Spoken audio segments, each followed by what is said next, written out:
Hello everyone! Thank you for joining me today. In this video, I want to talk about all the unread fiction books I have on my physical TBR, so the shelves behind me.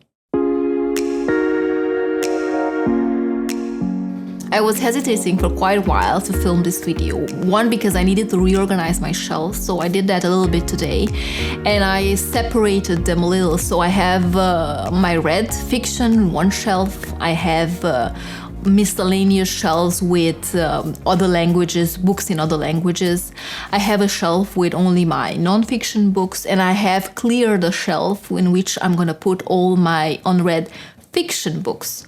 So looking at my shelves like this and counting all the unread fiction books, I don't feel like there's such a big number. So I have a total of 49 unread fiction books at the moment. And if I look also at the other categories I have on my shelves, I have like 30 unread nonfiction, I have about 30 classics which are unread, and I have like another 20 sci-fi, fantasy books in other languages, maybe 20, 30. So I think a total I have about 140 unread books, which is crazy, I know. And that's why I was thinking that 2022 is gonna be the year where I tackle my physical TBR. And grouping it like this in categories is helpful because 49, I think 49, 50 unread fiction is much more a manageable number in my head.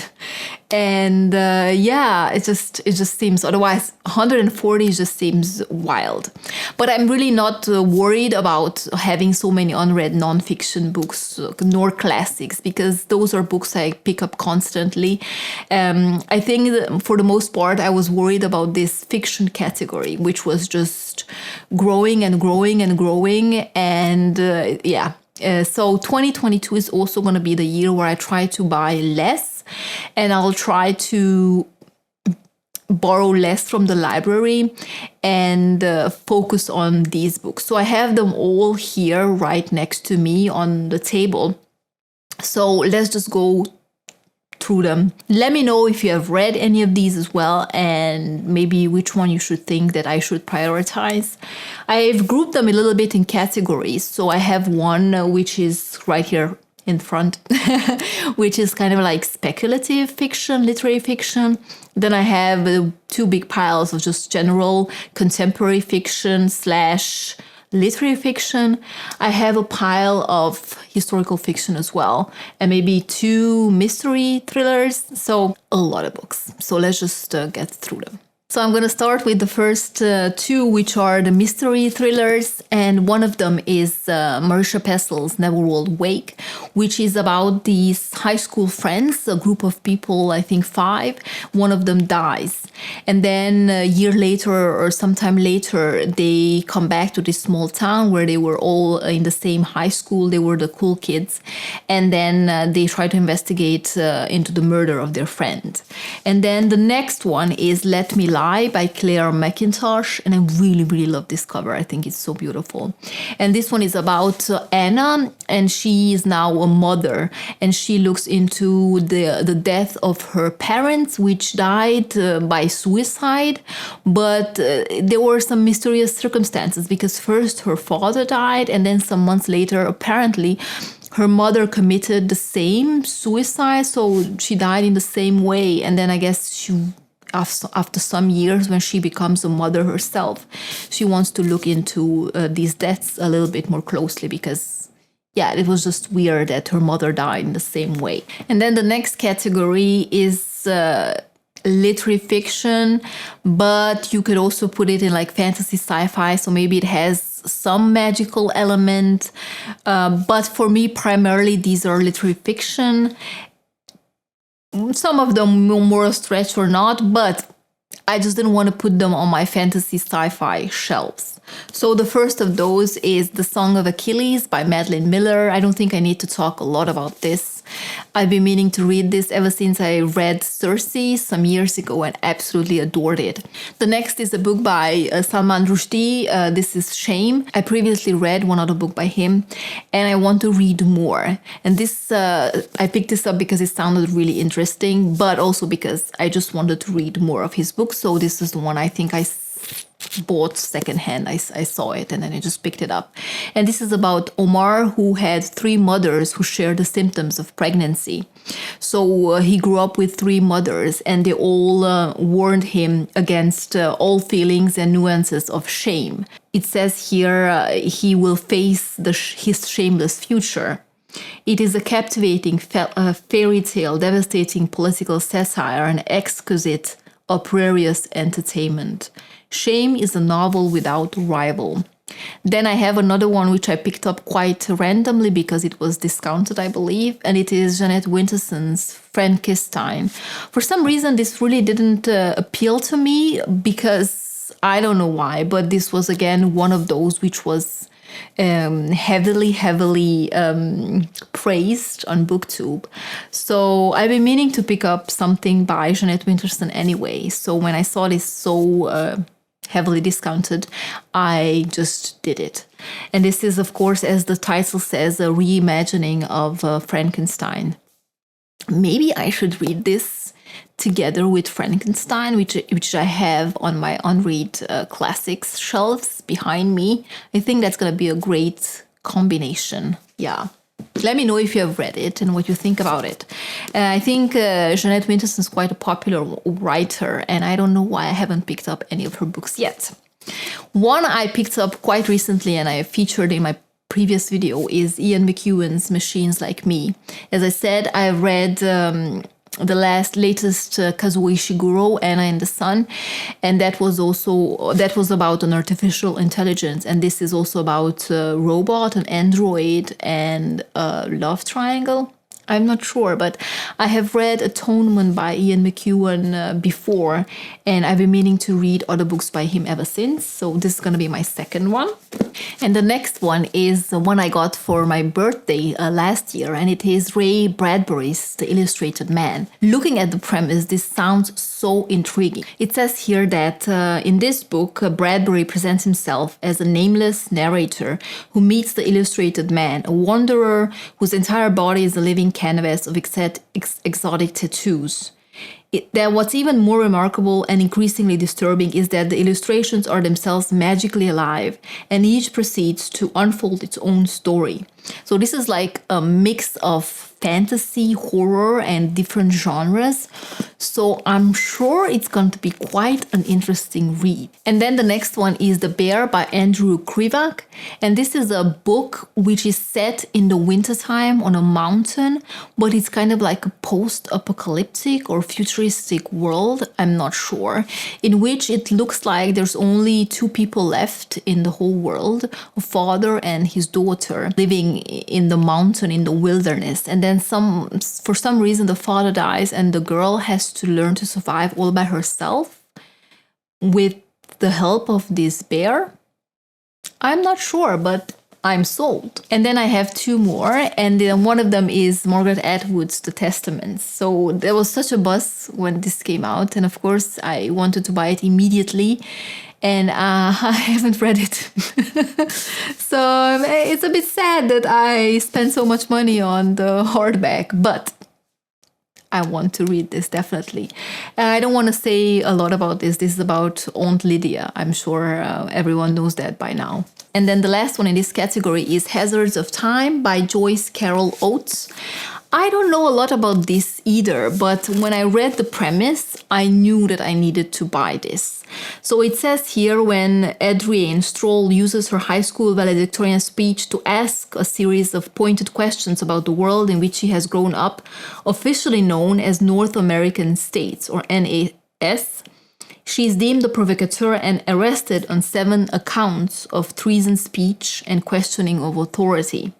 Her punishment is to be sent back in time to a region of North America that existed 80 years before. So, who doesn't love a good time travel story?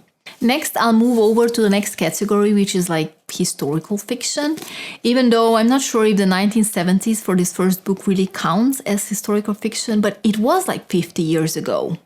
So I guess it does. But it is What I Loved by Siri Hustvedt. I don't know much about this book. I just picked it up to see how this author writes because I heard a lot of good things about her books. And I think this follows two couples from the 1970s and the children of these couples and how their lives interconnect in some way. And the next one is Beloved by Toni Morrison. I don't think I need to talk a lot about this one. I think this is like a modern classic by now. And this is about this young girl who was born a slave and escaped, and 18 years later she still doesn't feel free because she buried a daughter in the south, and I'm not sure what else is gonna happen. And then I have one which I picked up quite randomly because I've seen the movie adaptation, and it is The Boy with the Striped Pajamas by John Boyne. And the only reason I haven't read this because this was such a sad story, and I don't know when I'll be ready to revisit it. And then I have a big boy here, and it is Hilary Mantel's Wolf Hall, and this is the first book in a trilogy. This was again highly acclaimed, and the subsequent novels in this series have all been up for awards, so I was really curious to read about it. And this is about Thomas Cromwell and the Tudor period in English history. And the next one is one I had on my shelves forever and ever. And I think I tried to read this at some point and I managed to read 100 pages. I don't know why I didn't finish, but it is A Secret Alchemy by Emma Darwin. And this is about, it says here in the back, the story of the princess in the tower has been one of the most fascinating and most brutal murder mysteries in history for more than 500 years. I think that's why I bought this. In a brilliant feat of historical daring, Emma Darwin has recreated a terrible, exhilarating world of the War of the Roses. Need I know more? I'm just afraid that I don't know why I didn't finish this, because it sounds really great. And then I have one which is Do Not Say We Have Nothing by Madeleine Tien. And this is again one that has been around on BookTube for quite a while. And it is about how in 1990s in Canada, 10-year-old Marie and her mother invite a guest into their home, a young woman who has fled China in the aftermath of the Tiananmen Square protests. Her name is Ai Ming.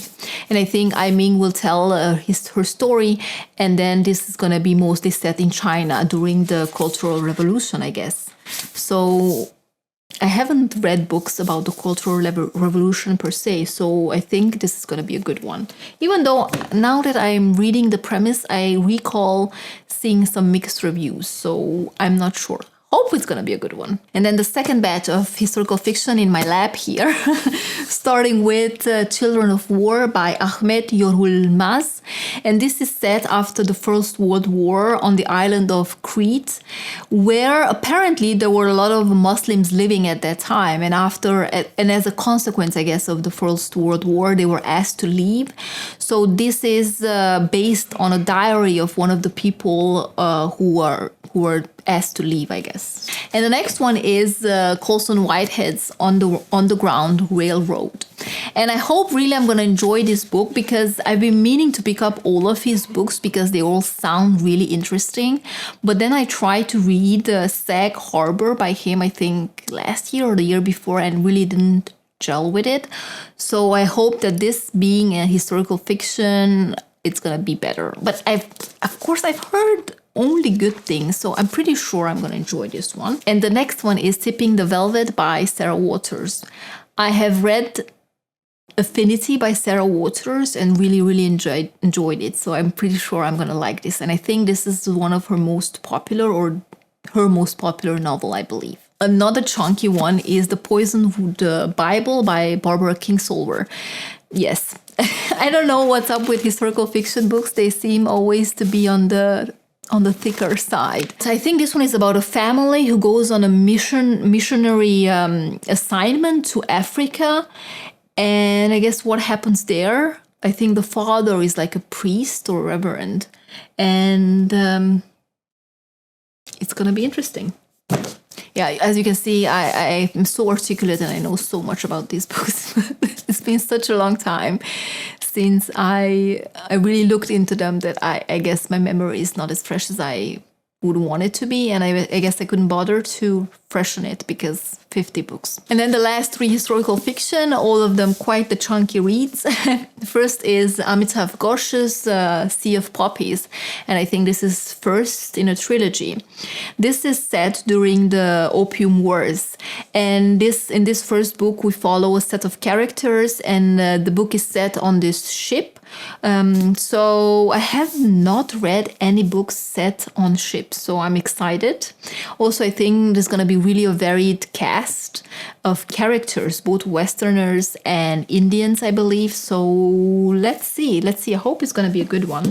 And then another one I only heard good things about, and it is Michelle Faber's The Crimson Petal and the White. And this is set in Victorian London. And it says here it follows an unforgettable cast of lowlives, physicians, businessmen, and prostitutes. And then, of course, we have our heroine, Sugar, a young woman trying to drag herself up from gutter any way she can. Be prepared for a mesmerizing tale of passion, intrigue, ambition, and revenge. Can the book sound any better than that? And the biggest of them all is Cathedral of the Sea by Ildefonso Falcones. So I think this was originally published in Spanish. And I picked this up because at that time I was reading books by Cathedral. What is that other author who has these really chunky books about cathedrals, and it's been made into movies and miniseries? I'm really blanking on the name and the book, but if I remember it, I'm going to put it somewhere on the screen. But when I saw this, it really reminded me of that book and Pillars of the Earth by Ken Follett. I remember it. So I was really looking into that book at that time, and when I saw this at a secondhand bookshop, I just picked it up because it really sounds exciting. And this is set in 14th century Spain and in the medieval city of Barcelona. And I think it also is about this cathedral, and it just sounds really exciting. And it's been on my shelf forever. And as the biggest book on my shelf, I should really prioritize it. And then the last category and the biggest one is just general literary fiction, contemporary literary fiction. I might be mistaken, but this is where I put them. And the first one is Disobedience by Naomi Alderman. I have bought this right after I read The Power by her when it came out, and it was just everywhere. And I really enjoyed that one. And when I looked into her backlist, I found this one, and this sounded really interesting. So we follow this girl who goes back to her hometown where her father dies, and he was a rabbi. And there she meets her childhood girlfriend. And so I guess this is about religion, family, community, and how it is to go back to a place where I guess no one really accepted you for who you are. And then I have Little Life by Hanya Yanagihara.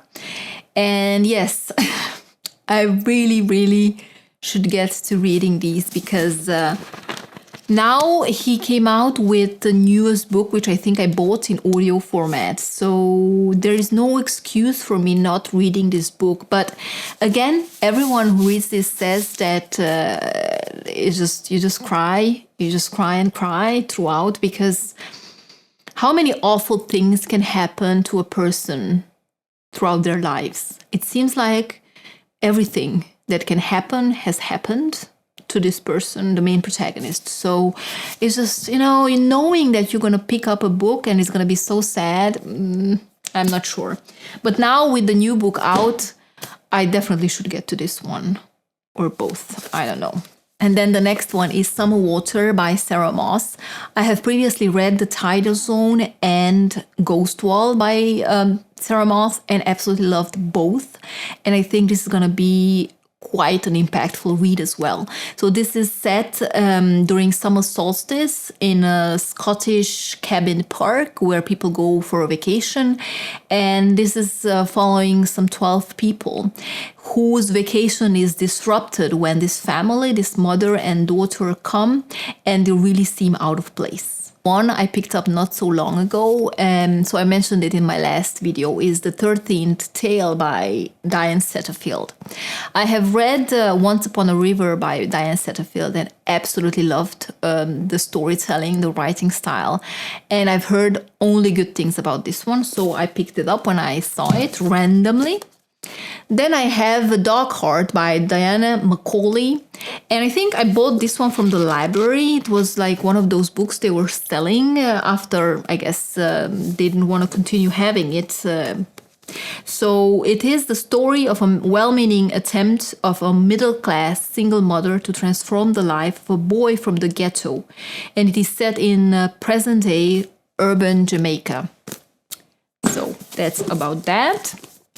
And then I have James Patterson's Sundays at Tiffany's. I'm not sure how I came to own this book, but it sounds like a beautiful love story about this girl and her imaginary friend who came back to her when she was older. I don't know. And then the next one is White Seath by Zadie Smith. I've been meaning to read a book by Zadie Smith for quite a while, and just this is the one I picked up. And another chunky one is A Strangeness in My Mind by Orhan Pamuk. And I picked this up simply because the premise sounded absolutely amazing. It says here, at a family wedding, Melvert catches sight of a girl with whom he falls in love. After a secret courtship of letters passed via a cousin, she agrees to elope with him. And on a dark night, the two come together for the first time. As they rush to catch a train to Istanbul, Melvut realizes he has been misled. So when he runs away, I think he's been misled because he runs away with the wrong girl. So what's going to happen? I think he's going to marry her, but we shall see. I looked a little bit more into that, and the premise, I think, on Goodreads reveals a bit more than the premise here on the back. So it just sounds exciting. And then if I would have like a joker among all of these books, I think it's going to be this one, because it is Americana by Don DeLillo. I'm not sure how I came to own this book, but if there's one in here that I really wouldn't pick up, that really doesn't appeal to me, then it's this one. It says here, David Bell embodies the American dream. He's 28, has survived office coups, scandals, and beaten lesser rivals to become an extremely successful TV executive. And then he just goes on this tour of the US to take photos. I'm not sure. But it says here, he takes a camera and journeys across America in a mad, roving quest to discover and capture some sense of his own and his country's past, present, and future. I'm not sure what to think about this. And then I have two which are quite popular and quite loved on BookTube. And one of them is Queenie by Candice Carty-Williams, and the other one is Girl, Woman, Other by Bernardine Evaristo. They're both set in London and follow women. This one follows Queenie, and it seems to be quite a funny book as well. Yeah, it says follows 12 different characters on an entwined journey of discovery. It says it is a novel about who we are now, so I hope they're going to be good. And then I have A Thousand Splendid Suns by Khalid Hosseini. I've been meaning to read his books for a while, and this is just the first one I came across at a secondhand bookstore. And this is about Mariam, who is only 15 when she's sent to Kabul to marry Rashid. And then 20 years later, she becomes friends with a local teenager, Laila. And then the Taliban take over and their life becomes a struggle. I think this is going to be a heartbreaking book. And then I have Anna Burns's Milkman. And this is one of those really weird books with a weird premise, because no one is really named in this book. So it says here, in this unnamed city, to be interesting is dangerous. Middle sister is busy attempting to keep her mother from discovering her baby boyfriend and to keep everyone in the dark about her encounter with the milkman. But when first brother-in-law sniffs out her trouble and rumor starts to swell, middle sister becomes interesting. The last thing she ever wanted to be. To be interesting is to be noticed, and to be noticed is dangerous. So, sounds really good. Then I have a book which has been called the first young adult book ever, and it is The Outsiders by S.A. Hinton. And I think this is about two rival gangs. I don't know much else about it. And then the last one on my lap for now is Red at the Bone by Jacqueline Woodson. I have previously read 2 or 3 of Jacqueline Woodson's books. So when this one came out, I picked it up immediately. And I want to read all of her books. I think her writing is just so beautiful, so lyrical and poetic. And this one is about 2 families from different social classes whose life come together because of an unexpected pregnancy. And then I'm going to scoot over and try to grab the last pile here. Oh, they're quite heavy. So yeah, last pile, yay! I hope this video won't be too long. But one of them is one I had on my shelf since 2013. And I'm really not sure, maybe I sorted this one as well because I have like a mark at page 68. So I might have read this. I remember reading this, but whether I finished it or not, I don't know. But I should definitely figure it out. But it is Everything is Illuminated by Jonathan Safran Foer. And then I have Tuba and the Meaning of Night by Sarnush Parsipour. So I picked this up last year after I was researching books for Iran for the Invisible Cities project. And I believe I read another book by the author. But when I saw this at the bookstore quite randomly, I needed to pick it up because it just sounded so interesting. This is about this young girl who marries this older man to secure the financial situation of her family. And then he divorces her because she's so different, I guess, from other women. She then marries another man, and then she gets divorced again, and then marries a 3rd time. So it's like a story about this woman in Iran, and it's quite an unusual story. And the author's life is quite interesting as well, and quite hard one. I think she was imprisoned in Iran and her books have been banned. So I just knew that I had to pick more books by her. And the next one is Women Dreaming by Salma. It is translated from Tamil by Meena Kandasamy.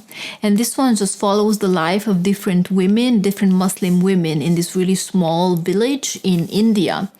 And the lives of these women are different and they want different things. But I guess at the core of this is feminism and how women live in that town and maybe what type of difficulties they face. And I just think it's going to be a good one. And then I have Milk Fed by Melissa Broder. I picked this up because I have read The Pieces by her and I just found it hilarious. And this is again something really funny and maybe not to be taken too seriously, but it is about this young woman who is 24 who has made calorie restriction her religion. So by day she maintains an illusion of existential control through obsessive food rituals while working at a Los Angeles talent management agency. At night, she pedals nowhere on the elliptical machine. So maybe like a fun summer read, I don't know. But if it's as funny as The Pieces was, I think it's going to be a good one. And the next one I have is Theyre by Tommy Orange. And this follows 12 different people from native communities. And when they go to this big powwow, I think it's called, and it's about how their lives are interconnected, even though they don't know about it. And then I have On Earth We're Briefly Gorgeous by Ocean Wong. and I've heard only good things about this. I think this author is mainly a poet, but in this novel, he writes about this man who is writing letters to his mother, who is illiterate, and it follows the life of these people and coming from Vietnam. I think now they live in the US. And then the last one was one I mentioned also in my previous video, and it is The Vanishing Half by Brit Bennett. I want to read this because I'm reading Passing at the moment, and I just want to read this because Passing inspired this novel. And I don't think I need to talk a lot about it because this is one of those really popular and really highly acclaimed ones. So I can't wait to get to this. And yeah, these are all the books. And I feel like I've been sitting here forever. So I'm ready to try to pick all these books up from the floor all around me and put them back on my shelves, and maybe try to formulate like an initial TBR and see which one excites me the most and which one I want to read first after this, I guess. And let me know if you have heard about any of these and which one you think I should prioritize. And also, let me know how many unread books you have on your shelves. 50 literary fiction, contemporary fiction is not so bad, but when I consider all the other categories, it's pretty bad. It's pretty bad. So 2022 for me is definitely going to be the year when I don't visit the library as much and I try to focus on my books. It's something I've been really bad at, and it's something I've been trying to do for the past few years and just failed. So 2022 is going to be the year. So I guess, this is it from me today. Thank you so much for watching, and I will see you next time. Goodbye.